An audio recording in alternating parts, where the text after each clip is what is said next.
লোকে বলছে আপদ গেছে, কিন্তু বিপদ এসে হাজির হয়েছে। সে বিপদের নাম বিজেপি। এই বিপদ আমাদের মোকাবিলা করেই এগোতে হবে। ওরা ধর্মের নামে বিভাজন, ওদের ঘোষিত কর্মসূচি। গোটা দেশে আমরা যদি দেখি, তাহলে বিজেপি প্রতিদিন মানুষকে ভাগ করে ধর্মের নামে, জাতের নামে, বর্ণের নামে, উঁচু জাত নিচু জাতের নামে ভাগ করে এই দেশটাকে জলাঞ্জলি দিচ্ছে। দেশের অন্তর্জলি যাত্রা যাতে সমাপন হয়, তার জন্যে মোদি দৌড়চ্ছে। আমাদের মাঝখানে একটা দুর্নীতির প্রাচীর আমাদেরকে আলাদা করে দিয়েছিল, আতঙ্কের প্রাচীর আমাদের আলাদা করে দিয়েছিল, ধ্বংসের প্রাচীর আমাদের আলাদা করে দিয়েছিল, নানান রকম প্রতিবন্ধকতার প্রাচীর আমাদের আলাদা করেছিল। কিন্তু লাল ঝান্ডার যে আশীর্বাদ, লাল ঝান্ডার লড়াইয়ের যে তীব্র তেজ, তা খেটে খাওয়া মানুষকে কোনোদিন আলাদা রাখতে পারে না। চিরদিনের জন্য তারা আজ এই মাঠে একত্রিত হয়ে প্রমাণ করে দিয়েছে লাল ঝান্ডা অপরাজেয়। লাল ঝান্ডাকে কেউ পরাজিত করতে পারে না। গোটা দুনিয়াতে আমরা এই শিক্ষা পেয়েছি, যেখানেই শোষিত মানুষ, বঞ্চিত মানুষ, নিপীড়িত মানুষ, অত্যাচারিত মানুষ, সেখানেই লাল ঝান্ডাকে আঁকড়ে ধরে তারা মুক্তির লড়াই লড়েছে এবং মানুষকে সেই সমস্ত আক্রমণের হাত থেকে মুক্ত করেছে।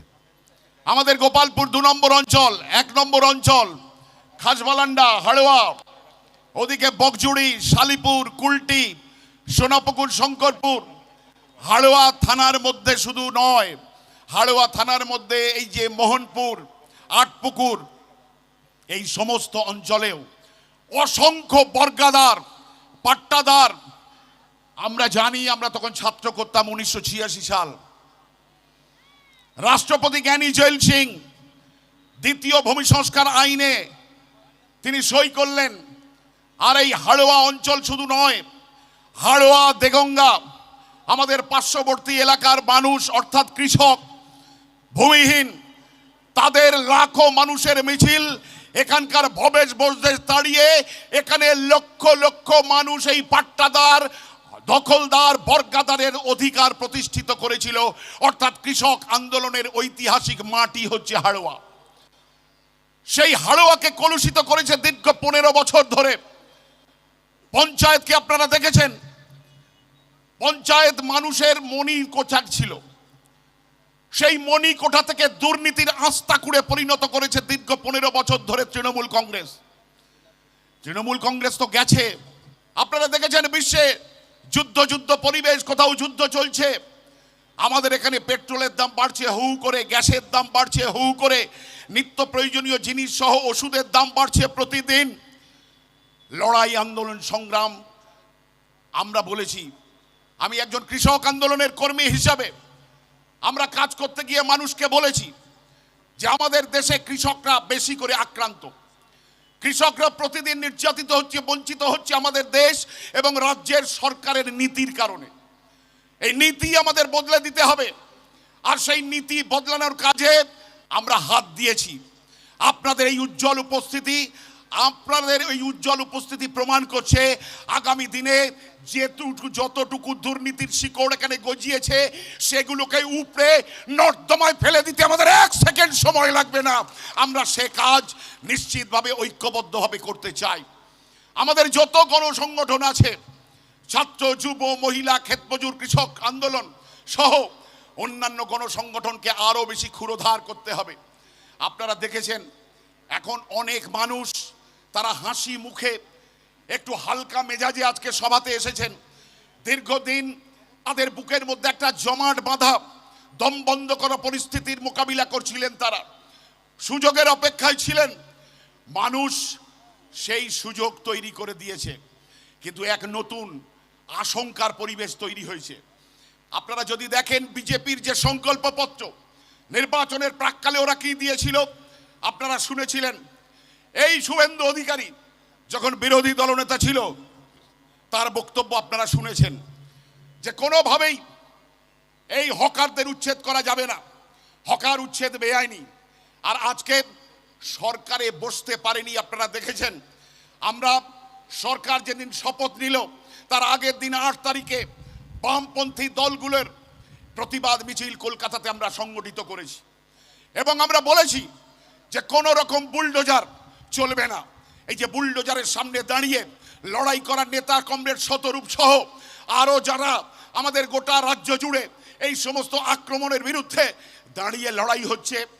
যখন শতরূপ চলে গেল তপসিয়াতে, বলল দেখো মুসলমান পাড়ায় গিয়ে সে রক্ষা করছে, কিন্তু পরদিন আপনারা কি দেখলাম, আমরা কি দেখলাম, শিয়ালদায় সংখ্যাগরিষ্ঠ যারা তাদের আক্রমণ হলো। অর্থাৎ খিদের কোনো জাত হয় না, এটা কিন্তু জেনে রাখবেন।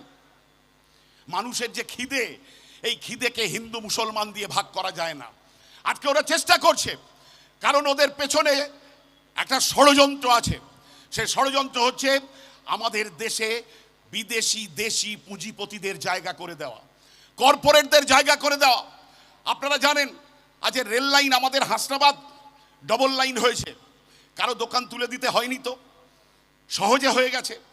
এবারেও রেল যে জায়গা নিচ্ছে, তাদের যদি বক্তব্য থাকতো আমরা নতুন স্টেশন করব, নতুন রেল লাইন পাতা হবে, তাহলে তো কোনো সমস্যা ছিল না। কিন্তু দেখা যাচ্ছে সেখানে বিদেশি কোম্পানির খাবারের দোকান হবে, সেনকো গোল্ডের দোকান হবে, বাটার জুতোর। আচ্ছা আপনারা বলুন, আজ পর্যন্ত আমরা যারা গ্রাম থেকে যাই, আমাদের এখান থেকে অসংখ্য হাসনাবাদ সেকশনের যারা ভেন্ডার, সবজি ব্যবসার সঙ্গে যুক্ত, তারা 30 টাকায় টিফিন করে ওই শিয়ালদার প্ল্যাটফর্মে দাঁড়িয়ে। আজকে সেই জায়গা নেই। তাদের যে 30 টাকায় টিফিন সাপ্লাই করত, সেই অংশের হকারদের জামার কলার ধরে টেনে তুলে ফেলে দিয়েছে এই শুভেন্দু সরকার। আর আমরাও আজকে থেকে এই শপথ গ্রহণ করছি যে ওই খেটে খাওয়া শ্রমজীবী মানুষের অধিকার প্রতিষ্ঠার জন্য আমরা তিল তিল করে আমাদের সংগঠনকে প্রস্তুত করব। আমরাও আগামী দিনে যারা শুভেন্দু সরকারকে জামার কলার ধরে মাটিতে ফেলে দিতে পারি, তার ব্যবস্থাই গণতান্ত্রিক লড়াইয়ের মধ্যে দিয়েই আমরা করতে চাই। আপনারা নিশ্চিতভাবেই সেই লড়াইয়ের সঙ্গে আমাদের থাকবেন।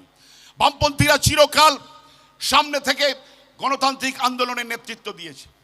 আমরা এর মধ্যে এখানে দেখছি বেশ কিছু ঘটনা হাড়োয়া ব্লক এলাকায় ঘটছে।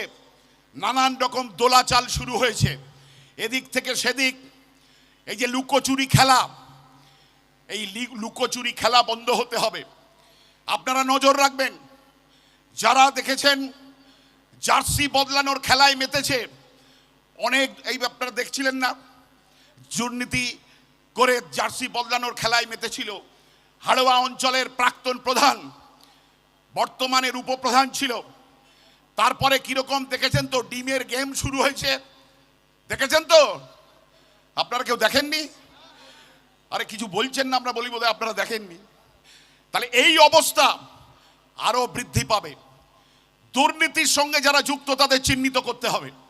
কখনোই তাদেরকে মূল স্রোতে থেকে আমরা আলাদা করে দিতে চাই, কখনোই তাদেরকে আমরা মূল স্রোতে ঢুকতে দেব না।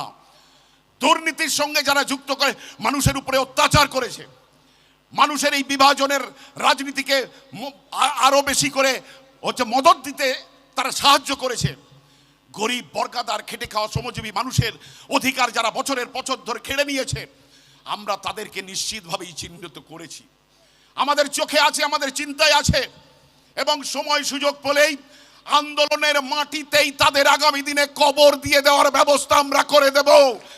আমরা এই শপথ নেওয়ার অনুষ্ঠান, শপথ নেওয়ার সমাবেশ, এই শপথ নেওয়ার সমাবেশে আমরা নিশ্চিতভাবেই সকলে মিলে এই শপথ গ্রহণ করব। আগামী দিনে দুর্নীতি মুক্ত একটা সমাজ ব্যবস্থা গড়ার লক্ষ্যে আমাদের লড়াইয়ের রাস্তা যাতে আরো বেশি প্রসারিত হয়। সমস্ত এই যে এসআইআরে বঞ্চিত মানুষ, যাদেরকে এক কথায় 27 লক্ষকে বাদ দিয়েছে, আমরা বামপন্থীরা ওই সমস্ত যারা আইনজীবী তাদেরকে এনে ক্যাম্প করা হচ্ছে, তাদের পরামর্শ দেওয়া হচ্ছে। আমাদের এখানকার এরিয়া কমিটির নেতারাও, তাদের নেতৃত্বে এই কাজ শুরু হয়েছে। আমরা বলেছি কাজ আরো বেশি করে বৃদ্ধি করতে হবে, আরো বহুল অংশে মানুষের কাছে যেতে হবে।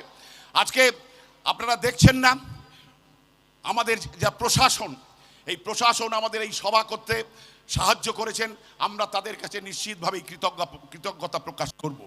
কিন্তু মনে রাখবেন, এই প্রশাসনের একরকম চেহারা ছিল, এই পুলিশের অসহযোগিতায় আমরা দিনের পর দিন আমাদের গরিব খেটে খাওয়া শ্রমজীবী মানুষ তারা বঞ্চিত হয়েছে, লাঞ্ছিত হয়েছে। এবং পুলিশের কোল যেই ছেড়ে গেছে, তৃণমূল ধপ করে একেবারে পাতালে ঢুকে গেছে। তৃণমূল আর দেখতে পাওয়া যাচ্ছে না। এতদিন পুলিশের কোলে বসেই তৃণমূল রাজত্ব চালাচ্ছিল, এটা প্রমাণিত হলো। আর সেই জায়গাতে আমরা যারা গরিব খেটে খাওয়া শ্রমজীবী মানুষকে সঙ্গে নিয়ে লড়াই করতে চাই, লড়াই আন্দোলনকে এগিয়ে নিয়ে যেতে চাই, কৃষকরা তাদের কৃষকের স্বার্থে যে লড়াই করছে, আজকে আপনারা দেখেছেন আমাদের বিদেশি পুঁজি, বিদেশি বীজ আমাদের কৃষকদের কিনতে বাধ্য করছে। বিদ্যুতের দাম দিনের পর দিন বৃদ্ধি হচ্ছে। আমরা সে সমস্ত জায়গাতে যাতে ছোট ছোট করে গ্রামে গ্রামে আমরা যে গ্রামে কমিটি, গ্রাম কৃষক সমিতি গড়ে তুলছি, সেখানে আমাদের এই লড়াইকে আরও বেশি মজবুত করতে হবে। সমস্ত গণসংগঠনগুলো মজবুত করার মধ্যে দিয়েই আমরা যাতে আগামী দিনে আমাদের এই সংগঠনের কাজকে আরও বেশি এগিয়ে নিয়ে যেতে পারি এবং দুর্নীতিমুক্ত সাম্প্রদায়িক সম্প্রীতির একটা দেশ, একটা রাজ্য, একটা হাড়োয়া ব্লক আমরা গড়ে তুলতে পারি। হিন্দু যাতে মুসলমান বলে মুসলমানকে দূরে সরিয়ে না দেয়। আমাদের রবীন্দ্রনাথ নজরুলের যে দেশ, রবীন্দ্রনাথ নজরুলের আমাদের রাজ্য, আমাদের মাটি যাতে সাম্প্রদায়িকতার ক্লেদাক্ত বিষে আরও বেশি কর্দমাক্ত না হয়ে যায়, তার জন্যে আমরা বামপন্থী আন্দোলনের, বিশেষ করে সিপিআইএর কর্মীরা অতন্দ্র প্রহরীর মতো আমরা আমাদের এলাকাকে পাহারা দেব। কোনো সাম্প্রদায়িক শক্তিকে আমরা 1 ইঞ্চি মাটি ছেড়ে দেব না আগামী দিনে। এই শপথ আজকের দিনে গ্রহণ করে সবাইকে অভিনন্দন জানিয়ে আমি আমার কথা শেষ করছি। ইনকলাব জিন্দাবাদ, ভারতের কমিউনিস্ট পার্টি মার্ক্সবাদী জিন্দাবাদ। ইনকলাব, ইনকলাব। ধন্যবাদ।